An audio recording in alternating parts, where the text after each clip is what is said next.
नमस्कार विद्यार्थी मित्रांनो आणि पालकांनो. विद्यार्थी मित्रांनो, आज मी तुमच्या समोर आलेलो आहे एक अतिशय महत्त्वाचा व्हिडिओ घेऊन. व्हिडिओ आहे की आपल्या ज्या 5वी आणि 8वीचं जे स्कॉलरशिप आहे आपल्या त्याच्या ज्या बॅचेस आहेत तर त्या बॅचेस डाउनलोड कशा करायच्यात. प्ले स्टोअरला जाऊन त्या बॅचेस ज्या आहेत तर त्या डाउनलोड कशा करायच्यात, आपली बॅच जी आहे तर ती परचेस कशी करायची, या संदर्भातला आजचा आपला हा व्हिडिओ आहे. सो आपल्या जेवढेही बॅचेस आहेत या आपल्या बॅचेस इग्नाईट पाठशालाच्या आपल्या ॲपवरती आहेत. सो तुम्ही पाहिलं असेल तर आपल्याकडे 4थी 5वी 7वी आणि 8वी या सर्वांच्या बॅचेस उपलब्ध आहेत. सो या बॅचेस तुम्ही डाउनलोड कुठून करणार, कुठल्या साह्यानं तुम्हाला त्याचं मटेरियल वगैरे मिळणार, कंटेंट वगैरे जे आहे हे तुम्हाला कुठून मिळणार, हे सर्वच्या सर्व मी आजच्या व्हिडिओमध्ये तुम्हाला सांगणार आहे. सो व्हिडिओ शेवटपर्यंत पहा आणि व्यवस्थित समजून घ्या. मित्रांनो, सर्वात महत्त्वाचं तुम्ही पाहू शकत असाल की 5वी आणि 8वी स्कॉलरशिप परीक्षेसाठी जे आहे तर बॅच कशी जॉईन करायची आहे, लेक्चर तुम्हाला कुठं दिसणार आहे ॲपमध्ये, आणि शेवटचं नोट्स आणि ज्या टेस्ट आहेत तर त्या तुम्हाला कुठं कुठं मिळतील, हा सर्वच्या सर्व डेटा, या सर्वच्या सर्व गोष्टी आजच्या व्हिडिओमध्ये मी तुम्हाला सांगणार आहे. चला मग आता सगळ्यात पहिलं काम, सगळ्यात पहिली जी स्टेप आहे तर प्ले स्टोअरमधून इग्नाईट पाठशाला हे ॲप तुम्हाला काय करायचं आहे, डाउनलोड करायचं आहे. आपलं जे ॲप आहे हे तुम्ही 3 मोडमध्ये पाहू शकतात. हे तुम्ही टॅबलेटवरती पाहू शकता, तुम्ही PC वरही पाहू शकतात आणि तुम्ही तुमच्या मोबाईलवरती सुद्धा पाहू शकतात. ॲप डाउनलोड करायच्या आधी एक गोष्ट पालकांनो आणि विद्यार्थी मित्रांनो जरा लक्षात ठेवा, तुम्ही ज्या मोबाईल नंबरवरतून ही बॅच डाउनलोड करणार आहात म्हणजे ॲप डाउनलोड करणार आहेत तर तो मोबाईल नंबर तुमच्या जवळ असणं फार गरजेचं आहे. जसं उदाहरणार्थ जर तुम्ही तुमच्या वडिलांच्या फोनमधून जर कधी त्या नंबरवरतून जर कधी ॲप डाउनलोड कधी केलं तर लक्षात ठेवा हाच नंबर शेवटपर्यंत तुम्हाला वापरावा लागणार आहे. सो असा एखादा क्रमांक घ्या, असा एखादा मोबाईल नंबर घ्या की जो बऱ्यापैकी तुमच्या घरामध्ये तुम्हाला लेक्चरच्या वेळेला अवेलेबल राहणार. लक्षात ठेवा, ठीक आहे ना. असं बिलकुल होता कामा नाही की तुम्ही वडिलांचा फोन टाकलेला आहे आणि पप्पा तुमचे सकाळी गेलेत, लक्षात, आई वडील सकाळी गेलेत आणि संध्याकाळी येतील, तर त्याच नंबरवरतून तुम्हाला आपला जे लेक्चर आहे, आपला जो कोर्स आहे तर तो पाहता येणार आहे, तर त्याला ॲसेस करता येणार आहे, ठीक आहे ना. आणि नंबर बदलता येणार नाही मित्रांनो, जरा लक्षात ठेवा. जरी तुम्ही डेस्कटॉपवरती गेलात, तुम्ही PC वरती जरी हा कोर्स पाहायला गेलात तरी सुद्धा त्याच्याशी संबंधित OTP जो आहे हा त्याच नंबरवरती येणार, हे जरा लक्षात ठेवा. आणि एका वेळेला तुम्ही फक्त एकाच कोणत्या तरी एका मीडियममध्ये लेक्चर पाहू शकतात. एकतर एकाच वेळेला मोबाईलमध्ये पाहता येईल किंवा PC मध्ये पाहता येईल किंवा लॅपटॉपमध्ये पाहता येईल, हे जरा लक्षात ठेवा. सो सगळ्यात पहिलं काम आहे, इग्नाईट पाठशालाचं जे ॲप आहे तर ते प्ले स्टोअरमधून डाउनलोड करा की तुम्हाला अशा प्रकारचा लोगो, आणि हे आपलं जे ॲप आहे हे आहे 26 MBचं, एवढा डेटा तुम्हाला कळणार.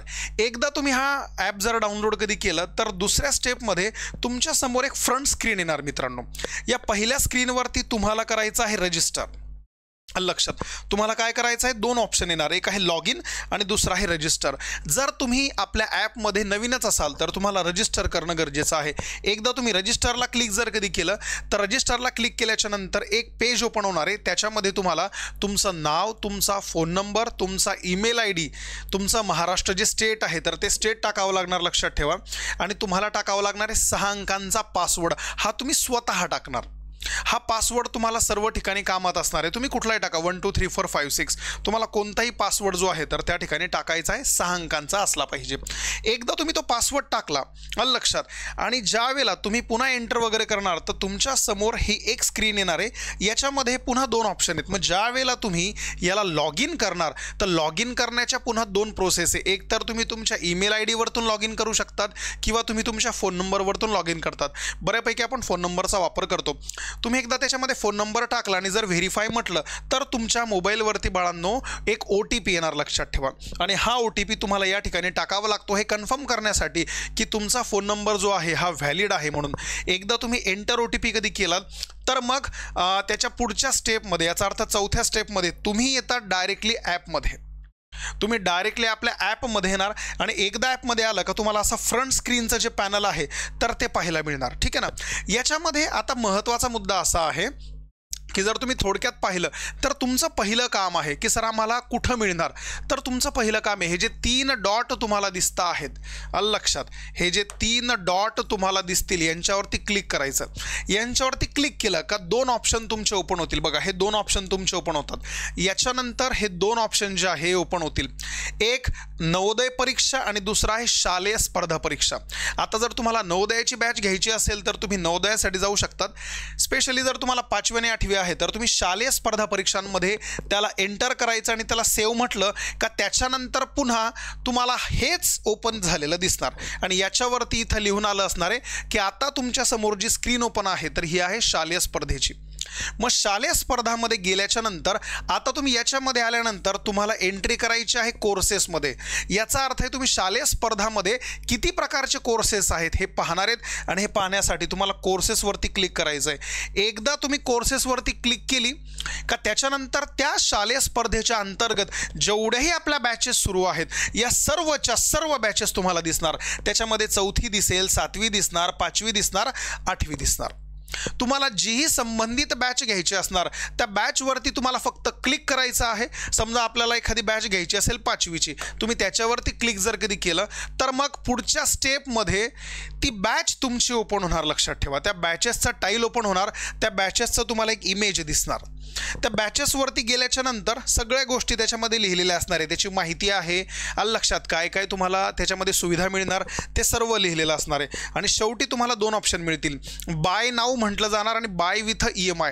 तर बाय नाऊवरती तुम्हाला क्लिक करायचं आहे. एकदा तुम्ही म्हटलात की हो आम्हाला बॅच घ्यायची आहे, बाय नाऊवरती क्लिक जर कधी केलं तर तुम्ही डायरेक्ट एंट्री करतात या पुढच्या स्लाईडवरती. नवीन एक स्लाईड तुमच्या समोर येणार, त्याच्यामध्ये आहे स्कॉलरशिप परीक्षा समजा 2025, समजा इयत्ता 4थी आहे. मग त्याची फीज इथं लिहिलेली आहे 422. मग आता भरपूर मुलांना असं वाटू शकतं की सर फीज 422 आहे. ही आपली फीज आहे 422, मात्र त्याच्यामध्ये 2 गोष्टी ॲड होतात. एक ॲड होतं GST 18% आणि दुसरा आहे इंटरनेट हँडलिंग चार्जेस. हे प्रत्येक याच्यामध्ये ॲड होणारच आहे तुम्हाला. हे दोन्ही ॲड झाल्याच्या नंतर जी बॅच तुमची 422ची आहे तर तुम्हाला त्याचं पेमेंट करावं लागतं 513 रुपयाचं. एकदा ते 513 रुपयाचं पेमेंट आलं का या ठिकाणी तुम्हाला विचारलं जातं बाळांनो की पे ऑनलाईनमधून. एकदा तुम्ही ऑनलाईनवरती पे म्हटलं का त्याच्यानंतर तुम्हाला पुढं जाऊन हे विचारतील की तुम्हाला पेमेंट कशाच्या माध्यमानं करायचं आहे. आलं लक्षात, तुम्ही UPI करणार आहात, तुम्ही कशाच्या साह्यानं पेमेंट करणार. मग सगळ्यात आधी कंटिन्यू करायच्या आधी तुम्हाला त्याच्यावरती क्लिक करावं लागतं. समजा मी म्हटलं मला UPI ने पेमेंट करायचं आहे. एकदा तुम्ही UPI दाबलं आणि त्याच्यानंतर कंटिन्यू बटन जर कधी प्रेस कधी केलं तर लक्षात ठेवा तुम्ही डायरेक्ट जातात पेमेंट ऑप्शनमध्ये. त्याच्यामध्ये तुम्ही तुमचा पासवर्ड टाकायचा आणि पासवर्ड टाकून तुमची फीज जी आहे बॅचेसची तर ती पे होणार, भरल्या जाणार. आता याचा अर्थ तुम्ही सर्वस्वी जी बॅच आहे तर ती स्वतः विकत घेतलेली आहे. आलं लक्षात, ती बॅच परचेस केलेली आहे.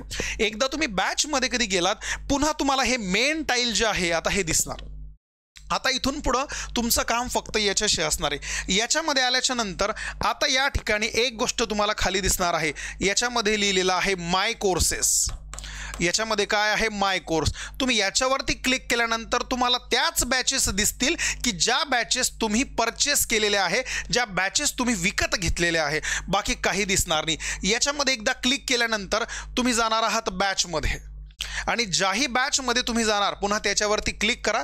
त्याच्यावरती क्लिक केल्याच्या नंतर समजा तुम्ही ज्याही बॅचेसमध्ये गेलात त्या बॅचेसवरती क्लिक केल्याच्या नंतर तुम्हाला अशा प्रकारचा एक फॉर्मॅट दिसणार ज्याच्यामध्ये लाईव्ह लेक्चरचा एक कंटेंट, लाईव्ह लेक्चर दिसेल, त्याच्यानंतर कंटेंट दिसणार, टेलिग्रामचा ग्रुप दिसणार आणि अदर ग्रुप वगैरे दिसणार. तुमचं मेन काम आहे या दोघांसोबत. आता जसं या ठिकाणी बघा, या ठिकाणी लाईव्ह जे आहे हे आपण जर कधी प्रेस कधी केलं तर लाईव्ह लेक्चरचं तुम्हाला शेड्यूल मिळणार की आता भविष्यामध्ये 1-2 दिवसाच्या नंतर लाईव्ह लेक्चर कधी आहेत. मग या ठिकाणी लिहिलेलं आहे, समजा बघा लाईव्ह लेक्चर आहे 24/11ला, 24 तारखेला संध्याकाळी 6 वाजता गणिताचं लेक्चर लाईव्ह असेल. आलं लक्षात, टायमिंग सुद्धा याच्यामध्ये आहे 6 वाजता आणि पुढचं लेक्चर आहे 6:50ला मराठीचं. ठीक आहे ना, या गोष्टी तुम्हाला दिसणार. जर तुम्ही नंतर कंटेंटमध्ये कधी गेला तर कंटेंटमध्ये किती लेक्चर आहेत ह्या सर्वच्या सर्व गोष्टी तुम्हाला दिसणार. जर लाईव्ह लेक्चर सुरू असेल तर लाईव्ह लेक्चर आणि बाकीच्या बऱ्याचशा गोष्टी. मग त्याच्यामध्ये तुम्हाला फोल्डर सापडतील. मराठीचा फोल्डर आहे, गणिताचा फोल्डर आहे, बुद्धिमत्तेचा फोल्डर आहे आणि त्या फोल्डरमध्ये आतापर्यंतचे झालेले जेवढेही लेक्चर्स आहेत तर ते सर्व लेक्चर तुम्हाला त्या ठिकाणी मिळतील. बाळांनो, ते लेक्चर जे आहेत तर एक लेक्चर तुम्ही किती वेळेस पाहू शकता. तुम्ही एक लेक्चर लेक्चर 100 वेळेस पाहू शकतात, हरकत नाही. एकदा एखादं लेक्चर लाईव्ह झालं तर त्याच्या साधारणतः 45 मिनिटांच्या नंतर लाईव्ह झालेलं जे लेक्चर आहे तर ते रेकॉर्डेडमध्ये तुम्हाला कंटेंटमध्ये सापडणार, त्या फोल्डरमध्ये. गणिताचं लेक्चर गणिताच्या फोल्डरमध्ये, इंग्रजीच्या मराठीच्या आणि बुद्धिमत्तेच्या फोल्डरमध्ये तुम्हाला सापडणार. ठीक आहे ना. सो शेवटी सगळ्यात महत्त्वाचं, ही एवढी मोठी होती आपली प्रोसेस. आणि तरीसुद्धा जर तुम्हाला बॅच डाउनलोड करताना, ॲप डाउनलोड करताना, बॅच परचेस करताना कोणताही त्रास झाला, कोणती अडचण आली, कोणताही टेक्निकल इश्यू झाला तर तुम्ही डायरेक्टली आपल्या या नंबरवरती कॉन्टॅक्ट करायचा. लक्षात, 89 83 34 58 57 या नंबरवरती तुम्ही कॉन्टॅक्ट करा. जे काही प्रॉब्लेम्स असतील, जर बॅच डाउनलोड होत नसेल, काही अतिरिक्त इश्यू वगैरे असतील, पेमेंटचे इश्यू वगैरे असणारे, तर हे सर्व या नंबरला कॉल करा. तुम्हाला 100% टीम जी आहे तर ती सहकार्य करणार, मदत करणार. सो तुमचे जेवढे संबंधित मित्र आहेत तर त्यांना जरूर सांगा बॅच डाउनलोड करायला. ठीक आहे ना. सो बॅचेस आपल्या सुरू झालेल्या आहेत, काही बॅचेस स्टार्ट आहेत, काही बॅचेस आता ऑन गोईंग आहेत, काही बॅचेस या येत्या काही दिवसांमध्ये स्टार्ट होणार आहेत. ठीक आहे. सो या व्यतिरिक्त कोणती अडचण असली तर तुम्ही या नंबरवरती कॉल करून माहिती घेऊ शकता. ठीक आहे ना. सो आजचा आपला हा व्हिडिओ होता बॅच कशी डाउनलोड करायची या संदर्भातला. ठीक आहे ना. सो या ठिकाणी हा व्हिडिओ मित्रांनो मी थांबवतो, आणि काही डाऊट्स असेल तर ॲज युजल पुन्हा याच्यावरती कॉन्टॅक्ट करून तुम्ही माहिती मिळवू शकतात. थँक्यू.